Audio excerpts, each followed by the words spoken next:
I'd like to welcome everybody out to our morning conference on trauma, and we've got some three great presentations for you. I'd like to thank our MSWSA group and the students for organizing this. This is one of the nice things about having a good group of students. We didn't have to do a whole lot except support, so appreciate all of them. My name is Gordon Lim. I'm the director of the social work program. A couple of announcements. One, restrooms are located in the corners on the west building, behind this as well. If you're parked, so this is west over here. If you're there, good. That's where all the construction is. If you're in the south lot, bad. So don't be, if you're in the south lot, you're going to need to move, because they're enforcing that lot. So just make sure you're over on the west side, will be just fine. CUs, be sure to sign in, and then you can pick up your little page, certificate page, whatever it's called. I think as many of you know, especially if you're one of our alumni, this has been a little bit of a hard week with the passing of Kevin Barrett. Do we have anybody here for the greenhouse? Jessica? Anybody else? So I just have to say thank you to the greenhouse, because last Wednesday the greenhouse called and said we'd like to get some flowers for Kevin. And he said send them over here and we'll be happy to drop them off. And so we had a few things that needed to go to Kevin, and so Charlie gave me a big basket, and I live not too far away from Kevin. And so Thursday about 4:30 I dropped over to his house. Been over there a number of times, and a lot of times when I go over there, there's nobody, they don't want to answer it, which is totally fine. And so I was just expecting to drop off the flowers and a few other things. And Lori actually answered the door, and as soon as I started to walk in, she said, "Oh great, Kevin would love to see it." And she said, "The hospice nurse is here." And that was the first time I had heard. For those of you that don't know kind of the story, it's been going on for about well over a year. Kevin's had this cough, and you just knew something was not right. And then finally, in June, he was diagnosed with mesothelioma. And well, a couple months before that, they knew it was mesothelioma, but they thought it was I can't remember the name of it, but the first type, which is typically not terminal. And then they later found out that it had spread, that it was the second type, and that it would be terminal. And that was June when we found out that it would be. So he started chemo throughout the summer. Was hoping to teach in the fall. As those of you that work in this area know, one of the big things that people are going through these types of events, they want normalcy. They want to be able to have a normal life, and Kevin was hoping to teach in the fall. And that ended up not working, but he actually, when we saw him in August, he was in a wheelchair. He was on oxygen 24/7. It just was not looking good.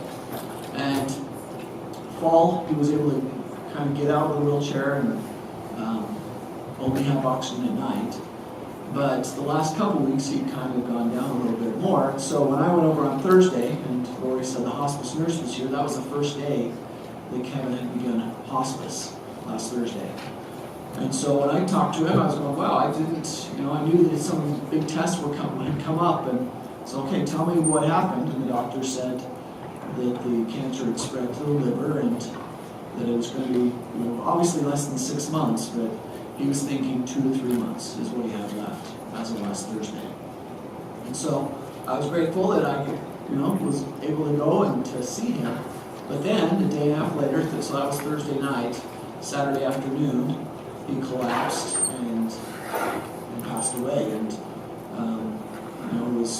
they're not exactly sure, because they're not going to do too much, because the cause is obviously cancer. But they're thinking that it was a blood clot, and it was either a heart attack or a stroke that caused him to pass away on Saturday.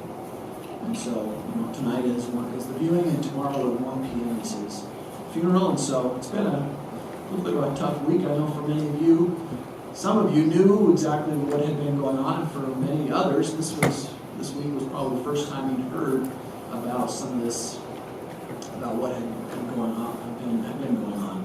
But it's a little bit of a sad time for us, and we're grateful for everybody's support. I know when I was talking with him, he just said, sure appreciate he gets cards and little texts and emails and different things from people, and he sure appreciated that.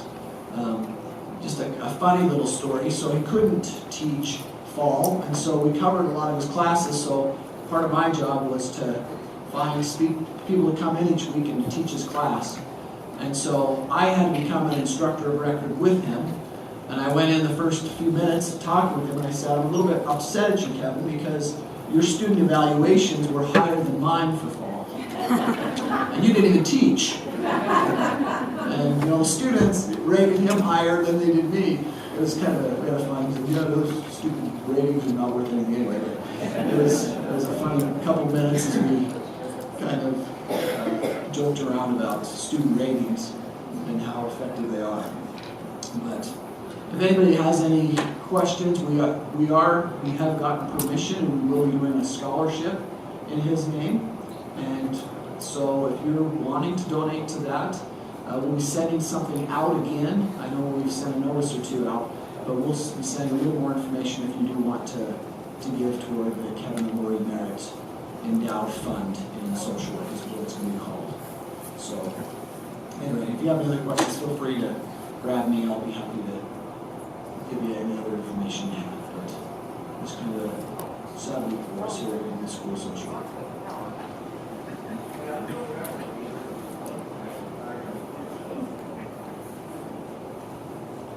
Our Heavenly Father, we're so grateful to be here this morning at this great university. Grateful for the opportunity we have to gather together. We ask a special blessing on the Barrett family and their friends at this time. They will be comforted by thy Spirit. We're grateful to the staff and faculty of the social work department and for all that they do for us and for the community and giving back. We're grateful for the speakers who have put time and effort into preparing presentations today. We pray for them to be guided by the Spirit and the things that they have presented. And please help us as participants, to have our minds and hearts open, that we'll be able to learn the things that we need to learn to be a benefit to those that we work with. We're grateful for the social work profession and community, and to be a part of that. We're so very grateful for our Savior and the sacrifice that has been made in our behalf. We're grateful for the freedoms that we enjoy, and we pray that, again, we will have the Spirit with us today as we listen. We will learn those things we need to. In the name of Jesus Christ. Amen.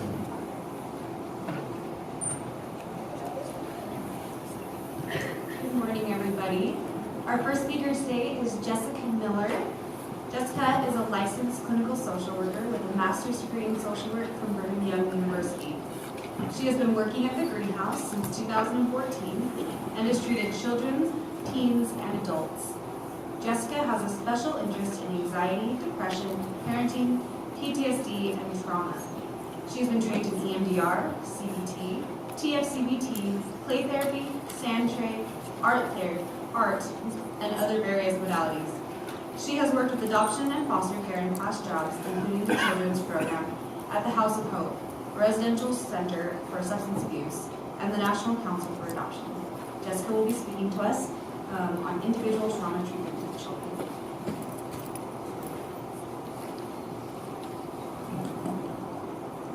Hey. So I'm really mic'd up, so just ignore it if things get a little bit wild. Okay, 1 second. I have to.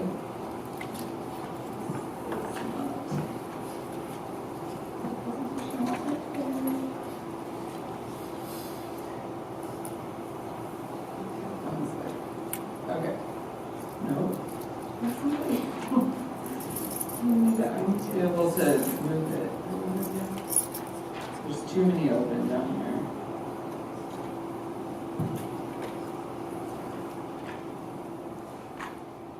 Okay, but while Dr. Lim is helping me, as he has for so long, I will give you a quick introduction. So yeah, my name is Jessica Miller. I work at the Greenhouse, and we specialize in trauma and attachment. And so I have been working for the last 4 years there. I started out my kind of social work career at the House of Hope working with kids who had severe trauma. Most of them were being reunited with their mothers who had been substance abusers for the first time after coming out of foster care. So I definitely have been in the trauma world for a long time. And I loved those kids so much that that's why I went and got my MSW, was because I wanted to help them in like a bigger way than I really could at that time. So got my LCSW and now I'm here.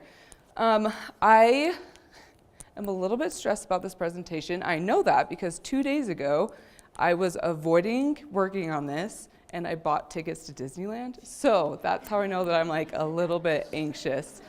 So just bear with me, but good news is I'm going to Disneyland in 2 weeks. So, okay, here we go. What is trauma? I'm gonna do a really quick overview just because I know our other presentations are gonna get into that a lot more. But what I really want to talk about first is the little t trauma and the big T trauma. We all should at least know what the PTSD definition of trauma is, but just as important can be those little t traumas, which are things that just kind of exceed our ability to cope and kind of make it hard for us to handle things. So that would be like, let's say we have a basketball coach who's really mean and kind of puts us down. I can go home and talk to my parents about it and feel better, but that's gonna be a little t trauma. And if I'm with that basketball coach for 10 years, I'm gonna become regularly traumatized by that person, and it could become then a bigger T trauma, if that makes sense. A big T trauma is an extraordinary and significant event that leaves the individual feeling powerless and possessing little control in their environment. So this is that very classic abuse, whether it's sexual, emotional, physical, neglect, all of that kind of stuff. So both are very important, and we're going to be talking about kind of the difference between kids who have little t trauma and big T trauma and how you treat them differently. Because a big T trauma child is going to be a lot more intense than a little t trauma kid. So, okay, this is not coming up here, so I have to just kind of stare up here, so just enjoy it. So the challenges for working with trauma children are many. How many of you guys work with kids who are traumatized? Okay, so you all are pretty familiar with this. The main thing is that most of the time, the trauma creates a breakdown in the relationship with their primary attachment giver. And this is huge because we come to this earth with two people who are supposed to take care of us. Every single human has two parents who we hope are there to love and support and help us learn and grow. With these trauma kids, that isn't what's happening for them, and that primary attachment need is not being fulfilled, and it's really dangerous and really hard for them to cope with, right? So our first problem in therapy is that they don't trust who they're living with, whether it's still their biological parents or their foster parents, or even if they've had a really great relationship with their biological parents, but maybe they were sexually abused by a neighbor, that can still be a rupture in that attachment because the child might be saying, well, why didn't you protect me? Why couldn't you help me? And they're kind of having that glass shattered of my parents can't do everything for me. And so they're lacking that trust in the caregivers, which then translates into a lack of trust in the therapist, because we are then going to be another attachment figure. And if they can't trust their caregiver, it's a lot harder to trust us. So it will take a lot of time to build that relationship. Progress is always going to be slow. You'll occasionally get these kids who can kind of move past their trauma, and we're going to talk about what type that is. But these severely traumatized kids, progress will be slow, and the things that we're looking for are not going to be these like, oh, they have no problems this week. We're looking for, they only screamed for 30 minutes instead of an hour, which for the parent is very difficult to handle, but that's really how it goes. It's also can be difficult to provide regular sessions, whether if that child is still in a biological home or a foster home where there's a lot of kids. That's something that I see where it's hard for the parents to be consistent, or the parents just don't value therapy. Then you're going to have a hard time getting momentum because they're not coming. And then the child doesn't engage. I had one kid who refused to do anything. He wouldn't go to the playroom, wouldn't go to the sandroom, wouldn't play games. So we literally just sat and chewed gum for an hour and just kind of like looked at each other, and I kept asking questions, and he's just like, nothing. So it can be really fun to do therapy with these kids, but it's kind of what happens, right? And then a huge thing is this comorbidity. So the diagnosis of PTSD frequently comes with other diagnoses. And so it's really hard if we have a child with autism who has an intense trauma history to be able to dig into that trauma because they don't have that ability to go there. But that trauma is still going to be affecting them, and so it makes it really hard to do that work. Same thing with ADHD, which trauma can present as ADHD, so it gets kind of confusing. But it's really hard to do EMDR with a child who's like, what's that, and just can't pay attention for more than 30 seconds, right? Okay, so our first step, I'm just gonna kind of outline what I do and what we do at the greenhouse because that's what I'm most familiar with. But we're gonna kind of go through how do we take a history, how do we prepare for therapy, and then what do we actually do in therapy. So you guys are gonna know a lot of this, but hopefully it's gonna be a new spin where you're like, okay, I can add that one intervention, that kind of a thing. Because this is kind of like the base level, what things we do, but you guys are gonna kind of get a deeper understanding. So first is history taking. If you guys don't know how to do this, I'm sorry, but I'm pretty sure you're all good at this, right? So we are going to first make sure that that first session is with a caregiver, whether it's a caseworker, a foster parent, a biological parent, grandma, grandpa, whoever has the child, because that child is not going to be ready to share their trauma with you, but you're going to need to know what the trauma is from the beginning to give them the best help that they need. So we are going to be looking at understanding what the past events are that happened in their life. So that would be, okay, well, yeah, they were left in their crib most of the time from 0 to 3 months, and now they're in foster care. Okay, great, that's what I needed to know. Now they're in foster care at 3 months, which is possible. You're just not gonna be seeing that child in therapy, right? And then you wanna know what their present behavior is. So what are they presenting with in the home that they're at? Is it intense anger? Is it intense anxiety, a need to control everything? What is going on at home? Any triggers that the parent can identify for you right off the bat is going to help you hone in on what trauma is being triggered and when and why. And that's going to really help with your therapeutic process. And then last is you want to know what the future plans are, especially if this kid is a foster child. You need to know what the permanency plan is for this child. If that child is going home in 3 months, then that's going to impact how we do therapy because we're going to want to bring in the biological parents and do therapy that way versus a child who is likely going to be in an adoptive home, then we want to do therapy with the adoptive parents. So it's really important to assess this. One example that I have about this is I had a child who was 4 or 5, and he came into therapy, and I met with his adoptive parents who had already had him for a little while, decided they couldn't manage him, and then moved him to another placement, and then decided to bring him back. So I was definitely wary of these parents at the beginning.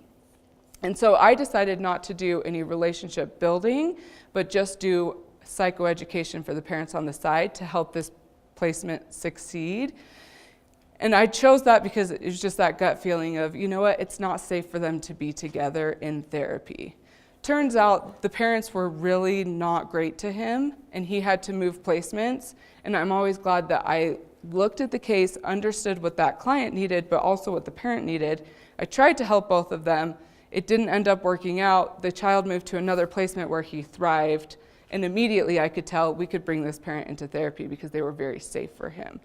And so you don't want to bring parents into therapy if they're not going to be able to be a safe place for that child. And I knew that with this kid, those first foster parents were not safe, and they needed psychoeducation first before we brought them together. So you really want to play it by ear and look at the case, understand, and then do something about it.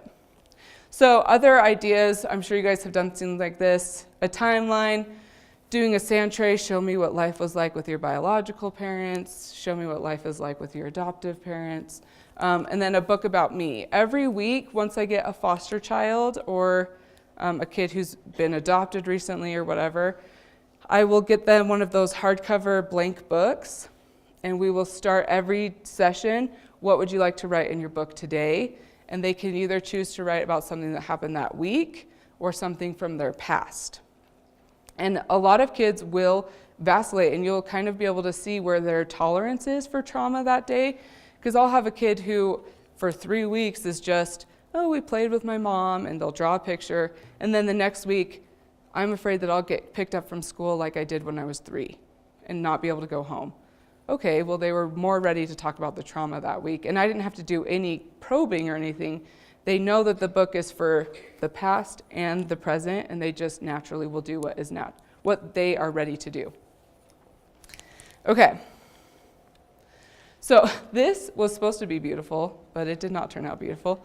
But this is how with EMDR, this is how we do our history taking. So we want to see what the past targets are. So as you can see, that says bio mom not feeding you.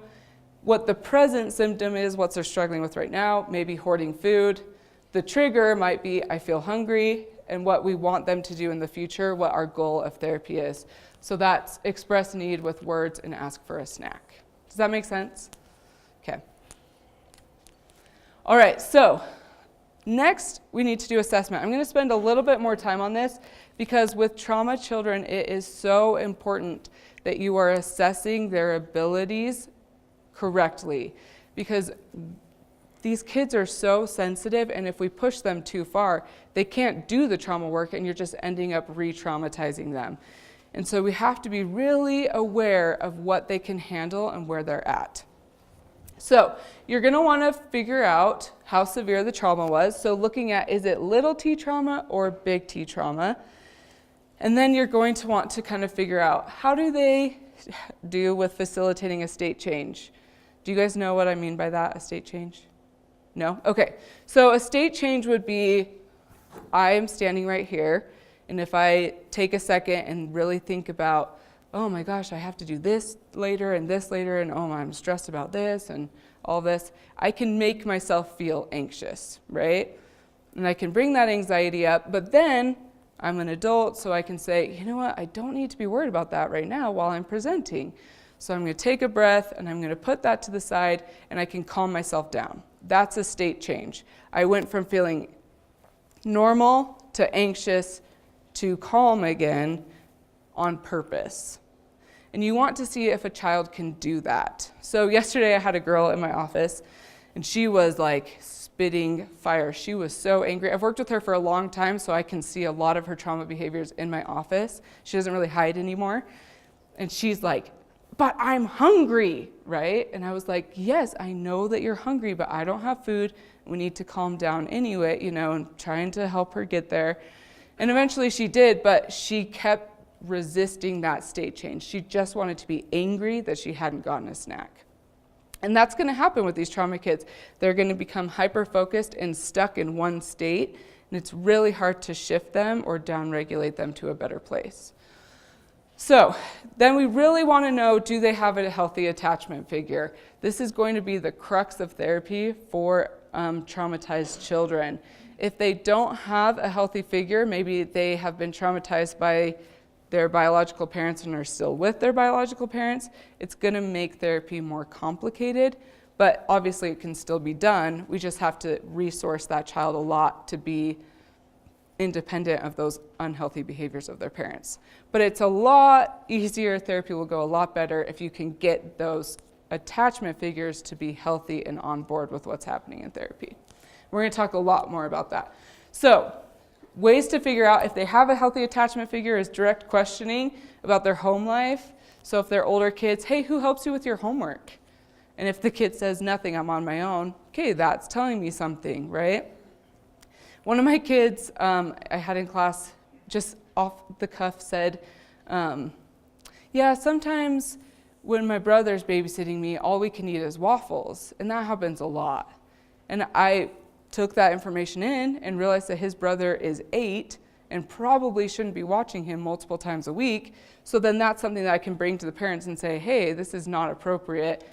Like, you can't have an 8-year-old watching a 5-year-old and a 2-year-old and making them waffles for several meals a week. Does that make sense? Okay, so here is, we're going to dig into this, and we're going to identify type 1, type 2, and type 3 trauma cases. So this comes from Anna Gomez, who is an EMDR with children specialist, but this is really helpful for seeing and understanding where trauma kids are, and then you can meet them where they're at and actually help them heal. So the idea is that we've got a plate of steak, and we're going to give them to this child. We're going to give them steak. We're going to give the steak to the child. Type 1 children, they have a single or a few traumatic experiences, but they have really good support at home.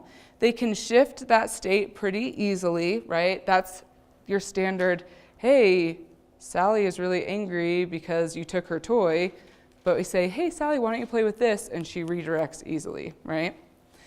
They can tolerate negative affect. They can talk about those kind of hard things that happen to them. Oh, I'm so mad that Johnny hurt me today. Well, why does that make you mad? And they can kind of delve into it.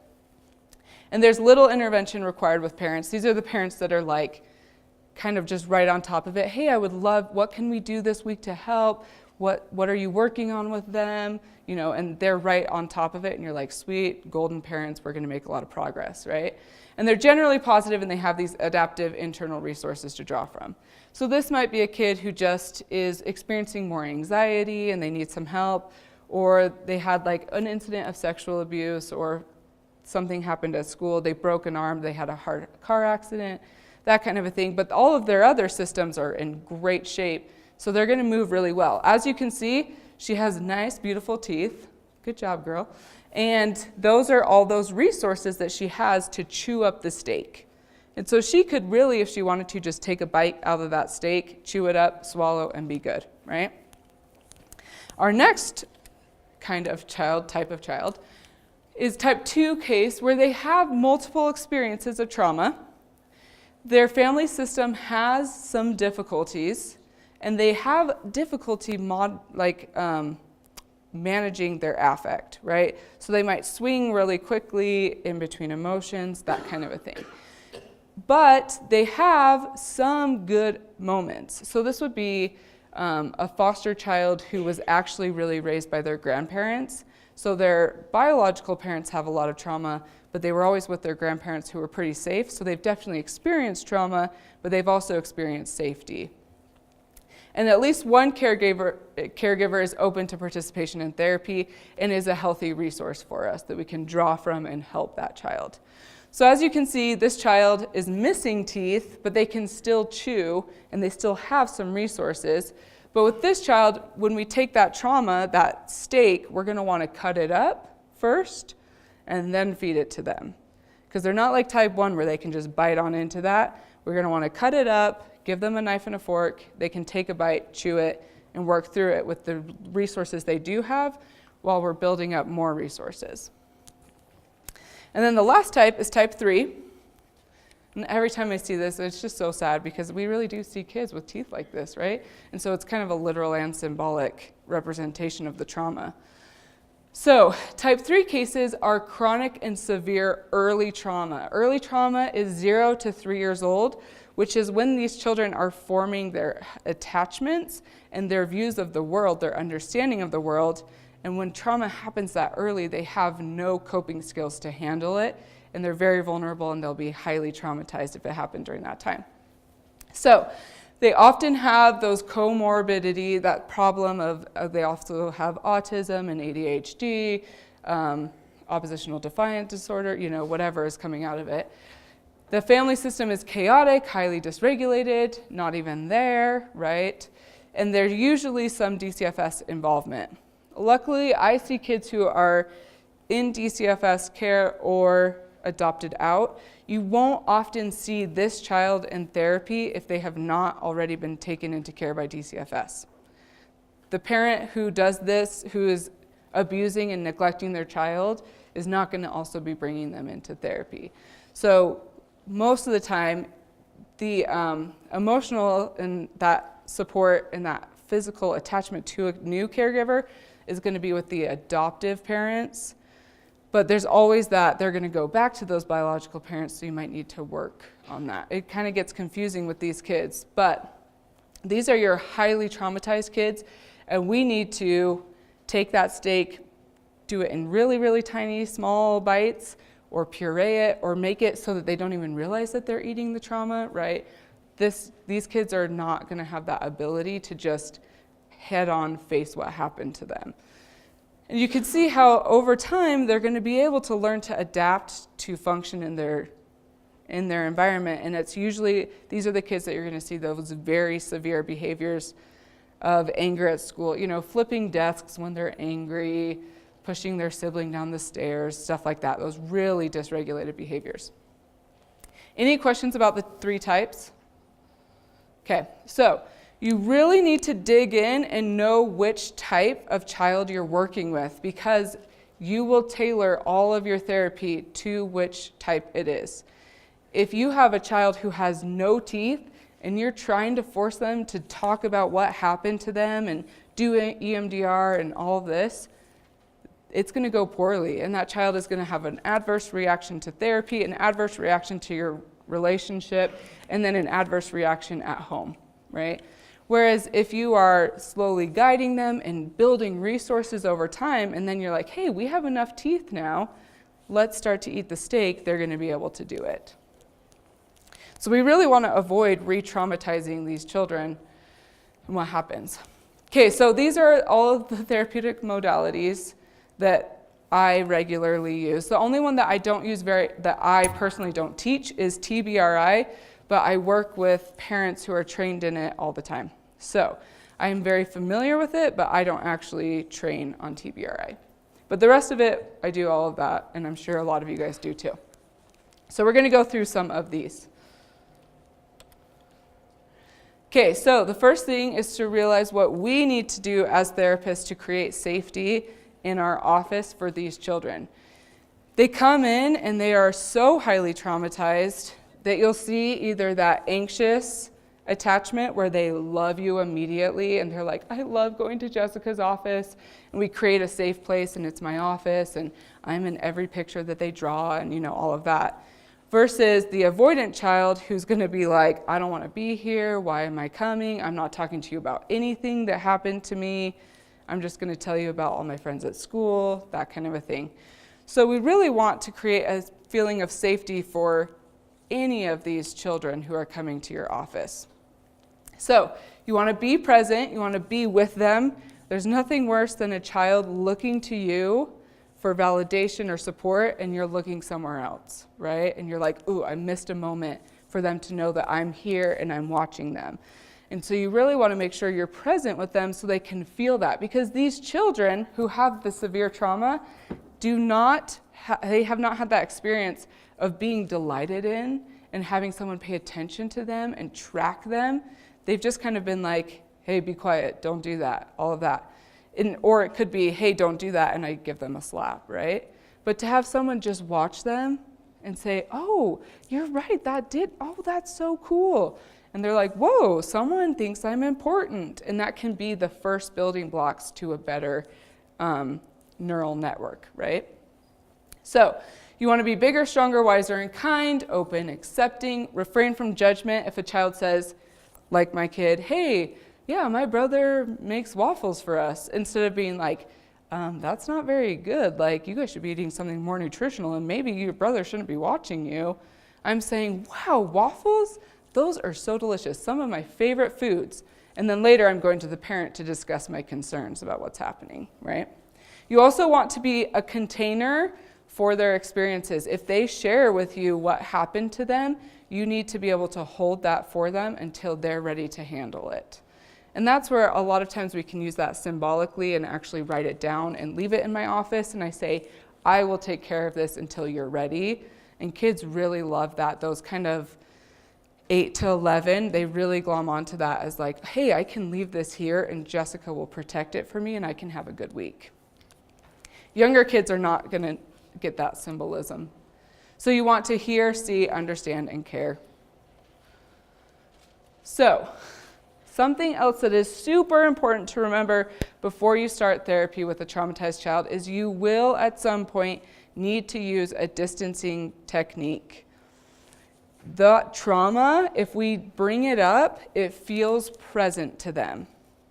And so when they are experiencing that trauma in your office, we need to have techniques to push it away a little bit so that they can then handle it.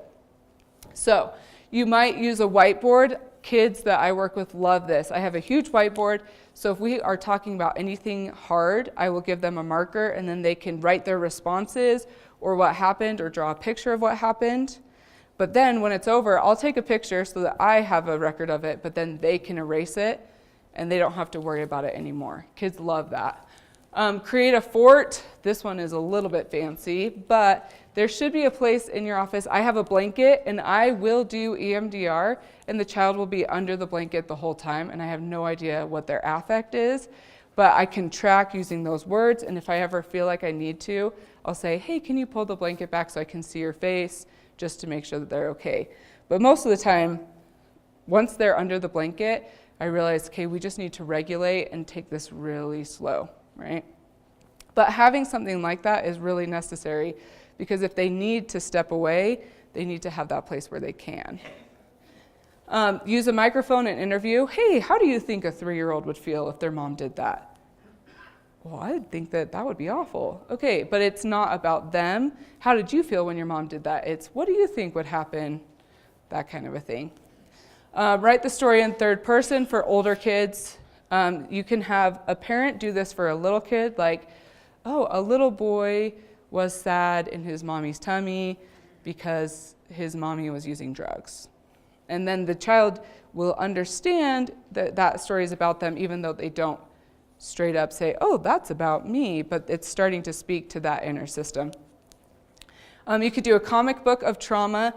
My older kids, like 8 to 11, they love doing a comic book where they can take what happened to them and then put it into 6 frames and draw pictures of it, and then we can desensitize each frame using TFCBT or EMDR. They can write the responses using the whiteboard, and then they can use measuring cups. This is an EMDR technique. How much of that can you feel right now? And they can get either a teaspoon or they could get a cup. And if it's a cup, wow, this is a great day. We have a good window of tolerance. We can really move forward.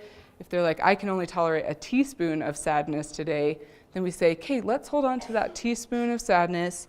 Now let's dump it out and go do something else. That makes sense. But it's a good way for the children to help direct how they're doing.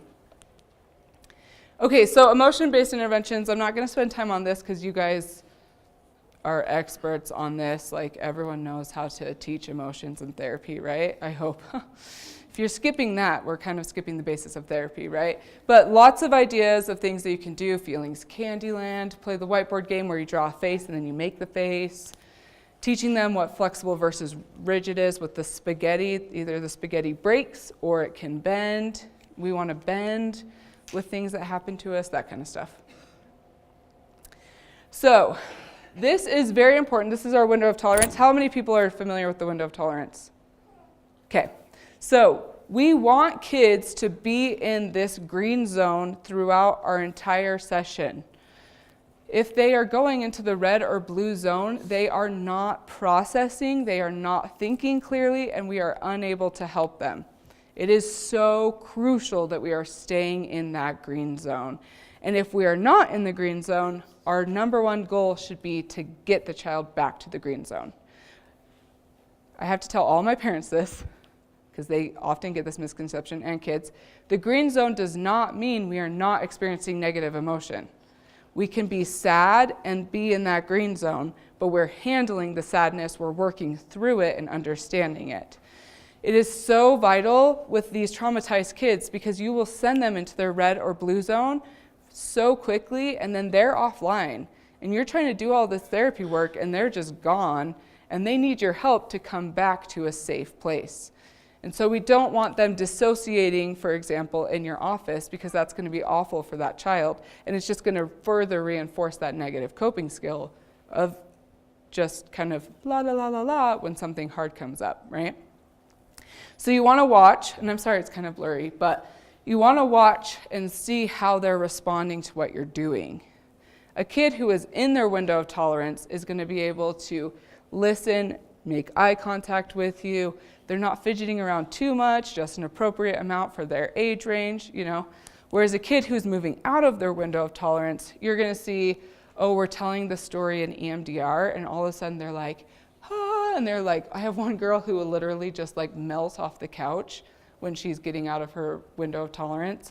And I have to say, hey, okay, we're going to pause right there, get back on the couch, and then we do either an up-regulating activity to get them like moving and back to that green zone, or a down-regulating activity. So for this girl, she almost always is up-regulating because it's a very dramatic, like, oh, I can't do this anymore. And so she's very good. She knows that we will just do like 2 minutes of meditation with the Calm app, and she will get right back into her window of tolerance, and then we'll try again. But you want to make sure you're watching this because it's not fair to the child. A lot of times we will try and push the child because we want to get work done, but it's counterproductive. Slow is fast, right? We see that child when they are getting out of their window of tolerance, your work is going to be pointless. And so do yourself a favor, help them re-regulate, and then your work will have use, right? Even if we are just teaching them how to regulate, your parents are going to be so grateful. That child is going to be functioning so much more positively in life. Okay. So play therapy, I think everyone is familiar with this. I was just telling Cindy Lee before we started that she taught me play therapy, so I feel like she should be up here talking about this. But she will do her own presentation. But basically, play therapy is a great opportunity for kids to explore what they need to explore. Play is how they talk, and if we listen, we can understand through what they're playing, right? So, toys are the child's words, and play is their language. A great example of this is my niece. She was 5 when this happened. She loves playing with me, and we were playing Madeline. Are you guys familiar with the story of Madeline, right? She gets her appendix out. So exciting. And we were playing Madeline like every week for like 4 months. And she would get her appendix out, and then I would come to the hospital and visit her, or I would be the nurse or whatever. But what happened was she then, in the midst of us playing Madeline every week, happened to go to the hospital for an asthma attack and was hospitalized overnight. So I had the opportunity to come to the hospital, and she was really freaking out, was very scared, all of this. And I said, I think we can play Madeline even better here, right? I was like, how about I be the nurse? And I'm like using the things that are appropriate in the room to bring them to her and tuck her in and all of this. And she's like, I got my appendix out, and it's so fun. And really, when she came home, we stopped playing Madeline because she had moved through that fear of being hospitalized. It was really fascinating to see like, oh, this can work really well just for kids who play is their language. I was able to connect with her and say, I know you're scared, but we've already rehearsed this. You know what to do when you're in the hospital. And she was able to remember it and work through it on her own. Okay, so play therapy and trauma. You want to let them heal in a judgment-free zone. That's why child-centered play therapy can be great, because there's no